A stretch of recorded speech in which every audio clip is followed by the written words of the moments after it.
Howdy, y'all. This one is called Trust Your Gut.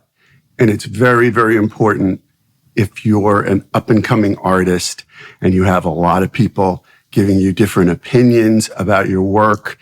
Sometimes you have to listen to those people, but ultimately, you have to trust your gut. Here's why.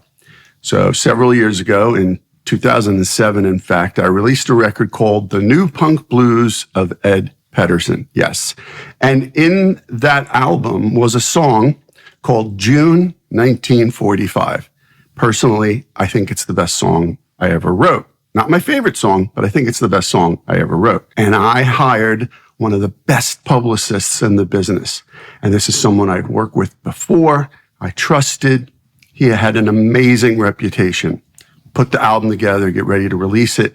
And he comes up to me and he's like, hey man, we really need some more up-tempo stuff on the record. And I think that June 1945 song you should leave off the record. And I knew immediately that this was a deep, intense, very personal, and excellent song. So I had a visceral reaction to this recommendation, even though I trusted him implicitly. And I was like, nope, ain't gonna happen. He went to the record label, talked to them, they talked to me, nope, ain't gonna happen. The song stayed on the album.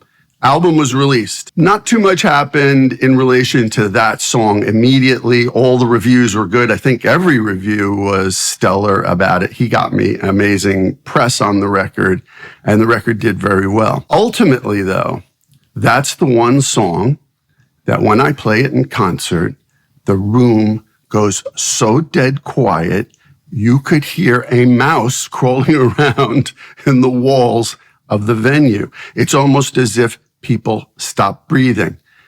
It's incredible, and it's very, very moving for me. Furthermore, every word of that song is true, every single word.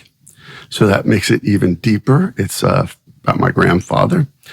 And thirdly, it was picked up by a TV show and was used, and I didn't know it got picked up. I just got this crazy check in the mail one day, and I was like, oh, wow. Okay, well, that's cool. And then fourth, I used to go when I lived in Nashville. I live in London now, but when I lived in Nashville, I used to go regularly and pitch my songs personally to people I had relationships with on Music Row. And even when I had a publishing deal, I did this. Because if you know somebody, get face to face with them, man, So I went into Alan Jackson's manager's office one day, and I think I would pitch him songs like every couple of weeks, whenever I had something new. And in Nashville, you're writing all the time. So I went in and I gave him a disc. I didn't give him the album because I knew the album wasn't, it was like a roots rock, indie, alt rock album, basically, but I knew that wasn't going to move anybody over there. But I burned a disc of, say, 6. I never gave people more than 5 or 6 songs. So it had 5 or 6 songs, and one of them was June 1945. And I was like, there's no way Alan Jackson's recording this. But I was so proud of the song, I gave it to him. He called me up a week later, and he said, Ed, Alan ain't going to record that song, but that may be the best damn song I have ever heard. So, trust your gut. You need other people's advice. You need qualified people's advice. And it's important to cull that from very varied sources. But trust your gut.